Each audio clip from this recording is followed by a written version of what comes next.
جب be be Fatima الزہرا سلام علیہ کا وقت آخر آیا تو آپ نے امام علیہ السلام سے وصیت کی کہ اے علی، میرے بعد ایک شجاع قبیلے سے شادی کرنا، اللہ اس سے تمہیں ایک بیٹا دے گا اور اس کا نام تم عباس رکھنا، اور یہ میرے ہاتھوں سے بنا ہوا کرتا اسے دینا اور کہنا کربلا میں میرے حسین کی حفاظت کرے۔ بس جناب سیدہ کی شہادت کی تھوڑے عرصے بعد امام علی علیہ السلام ایک دن بی بی سیدہ کی وصیت کا ذکر اپنے بھائی عقیل سے کرتے ہیں۔ جناب عقیل فرماتے ہیں کہ عرب کے دو ہی بڑے قبیلے ہیں جو بہادری میں اپنا الگ الگ مقام رکھتے ہیں۔ ایک قبیلہ بنی ہاشم جسے ہم ہیں اور دوسرا قبیلہ کلام ہے۔ اے علی، اس قبیلہ کلاب کا سردار اور سب سے شجاعت ترین مرد غزام ہے۔ عرب کے تمام بہادر 6 ماہ اس سے جنگ سیکھنے جاتے ہیں۔ میں آج ہی اس کے گھر جاتا ہوں اور آپ کے لیے رشتہ مانگتا ہوں۔ حضرت حسین کے والد کا نام ام المسا تھا، یعنی نیزوں سے کھیلنے والا، اور آپ کی زوجہ کا نام ثمامہ بنت سہیل تھا۔ یہ قبیلہ اتنا بہادر ہوا کرتا تھا کہ اپنی جانوروں کو رسی سے نہیں باندھا کرتے تھے، بلکہ اپنے جانوروں کو اپنے بازوؤں کی طاقت سے قابو کیا کرتے تھے۔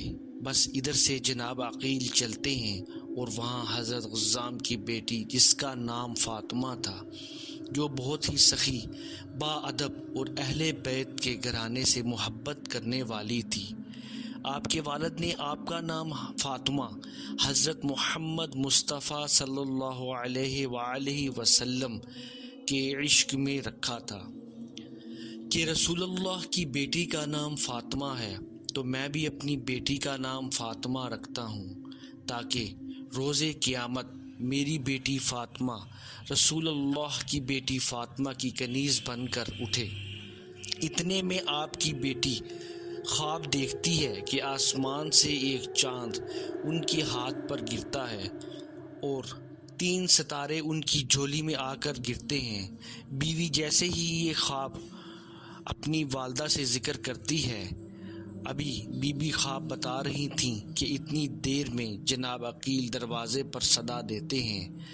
جناب خزان جیسے ہی جناب عقیل کو دیکھتے ہیں، فوراً ہی اپنے گھر کے اندر لے آتے ہیں اور کہتے ہیں کہ آج ہاشم خاندان ہمارے جیسے خاندان پر کیسے مہربان ہو گیا۔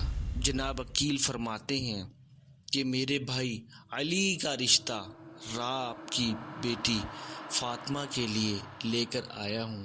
جناب خزام کی آنکھوں اندر نمی آ جاتی ہے اور وہ ان کے قدموں پر ہاتھ رکھ کر کہتے ہیں کہ اے ابو طالب کے بیٹے عقیل، میں اس قابل کہاں کہ میری بیٹی رسول اللہ صلی اللہ علیہ وآلہ وسلم کے گھر جائیں؟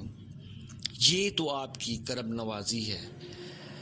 اور یہ 17 رجب شب جمعہ 21 ہجری کو مولا علی شادی ہوتی ہے۔ بس جیسے ہی بی بی رخصت ہو کے امام علی علیہ السلام کے گھر کی دہلیز پر پہنچتی ہے تو آپ دہلیز پر اپنی پیشانی رکھ کر اللہ کا شکر ادا کرتی ہیں اور امام علی سے بھی گزارش کرتی ہیں کہ یا علی، میں کنیز کی بیٹی ہوں اور اس گھر میں حسن و حسین رہتے ہیں۔ میں نہیں چاہتی کہ آپ مجھے فاطمہ کہہ کر بلائیں، کیونکہ یہ نام حسن و حسین کی والدہ کا نام ہے۔ امام علی علیہ السلام نے بی بی فاطمہ بنت غزام کو دیکھا اور فرمایا، آج سے آپ کو ہم ام البنین کہیں گے، یعنی 4 بیٹوں کی ماں۔ 4 شعبان 12 ہجری کو اللہ نے امام علی اور بی بی ام البنین سے ایک بیٹا عطا کیا جس کا نام امام علی علیہ السلام نے عباس رکھا، یعنی وہ شیر جو میدان کو چیر دیتا ہے۔ اور کچھ سالوں کے بعد آپ کو دوسرا بیٹا جعفر ہوا۔ اور تیسرا بیٹا عمران عثمان ہوا اور چوتھا بیٹا عبداللہ ہوا۔ بی بی ام البنین اپنے تمام بیٹوں سے بار بار کہتی ہیں کہ خبردار حسن و حسین کو کبھی بھی اپنا بھائی نہ سمجھنا، وہ تمہارے آقا ہیں اور تم ان کے غلام۔ بس جیسے جناب عباس تھوڑے بڑے ہوئے، امام علی علیہ السلام نے بی بی سیدہ کا ہاتھوں کا بنا ہوا کرتا جناب عباس کو پہنایا اور وصیت کی کہ اے عباس، تمہاری موجودگی میں حسین پر کبھی کوئی تکلیف نہ آئے، کیونکہ یہ وصیت تمہیں رسول اللہ کی بیٹی نے کی ہے۔ تاریخ لکھتی ہے جناب عباس بچپن سے ہی حسن و حسین کے ساتھ رہتے تھے۔ امام حسین کو بچپن سے ہی بہت پیاس لگتی تھی۔ آپ راتوں کو اٹھ کر اکثر پانی مانگا کرتے تھے۔ جناب عباس پوری رات جاگتے رہتے تھے کہ تاکہ جب بھی امام حسین کو پیاس لگے میں آپ کی خدمت میں پانی پیش کروں۔ بس یوں جناب عباس بڑے ہوتے گئے۔ جناب عباس کی شادی امام علی علیہ السلام نے بی بی بنت عبداللہ بن عباس بن عبد المطلب سے کروائی اور اللہ نے جناب عباس کو ان سے 5 بیٹے اور 1 بیٹی کی اولاد عطا کی۔ پہلے بیٹے کا نام حضرت فضل رکھا، دوسرے بیٹے کا نام محمد، تیسرے بیٹے کا نام حسن، چوتھے بیٹے کا نام قاسم اور 5ویں بیٹے کا نام عبداللہ رکھا۔ علی کی شہادت ہوتی ہے اور دور بدلتا جاتا ہے۔ جب امام حسین علیہ السلام مدینے کو چھوڑتے ہیں تب بھی کوئی صغرا کے پاس اپنی والدہ بی بی ام البنین چھوڑ کے جاتے ہیں تاکہ وہ بی بی صغرا کے ساتھ رہیں، اور جب عباس کا چھوٹا بیٹا عبداللہ بی بی صغرا کے پاس چھوڑ کر جاتے ہیں تو چند سال کی بات تھی کہ جس سے بعد میں حضرت عباس کی نسل آگے چلتی ہے۔ جیسے ہی ام البنین نے یہ دیکھا کہ امام حسین مجھے یہاں چھوڑ کر جا رہے ہیں تو آپ نے فوراً اپنے 4 بیٹوں کو بلاتی ہیں اور کہتی ہیں کہ میں تم 4 کو وصیت کرتی ہوں کہ آخری دم تک امام حسین کی حفاظت کرنا، آخری دم تک امام حسین کی حفاظت کرنا۔ کبھی کوئی تکلیف آئی تو میں تم کو کبھی معاف نہیں کروں گی۔ 4 بیٹے اور بیٹی ام البنین کے قدموں کا بوسہ لیتے ہیں اور ماں سے الوداع کر کے امام حسین کے قافلے میں چلتے ہیں۔ امام حسین کے قافلے کی پوری ذمہ داری ان 4 شہزادوں پر تھی اور جناب عباس پورے لشکر کے علمبردار تھے۔ بس یہ قافلہ مکے اور مکے سے کربلا جیسے ہی پہنچتا ہے 10 محرم کا سورج طلوع ہوتا ہے اور جناب عباس جیسے ہی دیکھتے ہیں کہ علی اکبر امام حسین کی اجازت مانگ رہے ہیں، آپ کہتے ہیں اے میرے مولا، میں اپنے بچوں کو آپ کے بچوں پر قربان کرنا چاہتا ہوں، مجھے بس اجازت دیجیے۔ اور جو بنی ہاشم میں سے سب سے پہلے حضرت عباس کے سب بھائی شہید ہوتے ہیں۔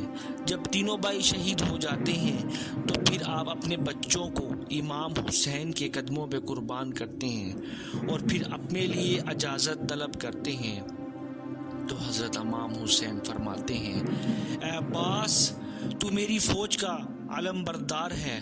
جناب عباس دیکھتے رہتے ہیں، ایک ایک شہید شہادت کا جام پیتا جاتا ہے۔ بالآخر جب 3 دن مسلسل پیاسا رہنے کے باوجود بچوں کے رونے کی آواز آئی تو جناب عباس کے بار بار کانوں میں گئی تو بی بی سکینہ کے ساتھ حضرت امام حسین کی خدمت میں آ کے عرض کرتے ہیں اے میرے آقا، یہ معصوم بچے پانی کے لیے تڑپ رہے ہیں، مجھے اجازت دیجیے کہ میں نہر سے پانی لے کر آؤں۔ یقیناً امام حسین نے آنکھوں سے انہیں اشارہ کیا اور فرمایا اے عباس، اگر اجازت لینی ہے تو جا اپنی بہن زینب سے اجازت لے۔ بس جناب عباس بی بی سکینہ کے ساتھ بی بی زینب کے خیمے میں بیٹھ جاتے ہیں اور دستی ادب کے ساتھ ہاتھ جوڑ کر عرض کرتے ہیں اے میری آقا زادی، اس غلام کو اجازت دیجیے کہ وہ بچوں کے لیے نہر فرار سے پانی لے کر آئے۔ بی بی زینب بھی جب عباس کی آواز سنی اور کہا اے میرے بھائی، جب میرے بابا علی کی شہادت کا وقت آیا تو آپ نے وصیت کی تھی کہ قریب ایسا زمانہ آئے گا جب زینب تجھے کوفہ اور شام کے بازار میں پھلایا جائے گا۔ میں بابا سے کہتی تھی کہ اے میرے بابا، جس کا عباس جیسا بھائی ہو وہ بازاروں میں کیسے قیدی بن کر آئے گی؟ اے عباس، آج مجھے بابا کی وصیت یاد آتی ہے۔ بس جناب عباس بی بی زینب سے اجازت لے کر نہر فرار پر آتے ہیں اور پیچھے سے ایک ایسا حملہ ہوتا ہے کہ فوج کے دریا پر قبضہ کر لیتے ہیں۔ جیسے پانی کو دیکھتے ہیں، پانی میں بی بی سکینہ کا تڑپتا ہوا چہرہ حضرت عباس کو نظر آتا ہے۔ آپ پانی کو دیکھ کر زاروں قطار رونے لگتے ہیں اور مشک بھرنا شروع کر دیتے ہیں اور پیاسے ہی گھوڑے پر سوار ہو کر واپس خیام کی طرف پلٹتے ہیں۔ اتنی دیر میں فوج یزید میں ہلچل مچ جاتی ہے۔ اگر پانی حسین کے خیمے تک پہنچ گیا تو پھر ان کو شہید کرنا مشکل ہو جائے گا۔ چاروں طرف سے فوج نے حضرت عباس کو گھیر لیا اور عباس کے تیر چلانا شروع کر دیے۔ جب حضرت عباس بڑھتے جاتے ہیں تو تاریخ میں لکھا ہزاروں کی تعداد پر ان پر آگ اور تیر چلائے جاتے ہیں۔ آپ تیروں کو روکنے کے لیے جیسے ہی ایک مرتبہ اپنے بازو کو اوپر کرتے ہیں تو پیچھے سے چھپ کر کوئی ظالم آپ کے بازو پر وار کرتا ہے اور آپ کا ایک بازو کٹ کے زمین پر گر جاتا ہے۔ اگر صرف یہی ہوتا تو ٹھیک تھا، مگر کیسے آپ امام حسین کے معصوم بچوں تک پانی پہنچائے؟ آپ نے وہ مشق اور علم دوسرے بازو میں سنبھال کے تیز تیز خیاموں کی طرف بڑھنا شروع کر دیتے ہیں۔ اتنے میں کوئی ظالم پھر سے آپ کے دوسرے بازو پر وار کرتا ہے اور آپ کا دوسرا بازو بھی قلم ہو جاتا ہے۔ آپ جلدی سے وہ مشق اپنے دھانتوں میں سنبھال کے خیام کی طرف بڑھتے جاتے ہیں کہ اتنے میں ایک تیر آپ کی دائیں آنکھ میں لگتا ہے۔ جناب عباس تڑپتے ہیں، اٹھتے ہیں کہ اپنی آنکھ کا تیر نکالیں، لیکن آپ کے بازو پہلے ہی شہید ہو چکے ہوتے ہیں۔ آپ جیسے ہی تیر کو نکالنے کے لیے اپنی بازو کا اور اپنی جان کا سہارا لیتے ہیں، اتنے میں کوئی ظالم آپ کے سر پر گز مارتا ہے۔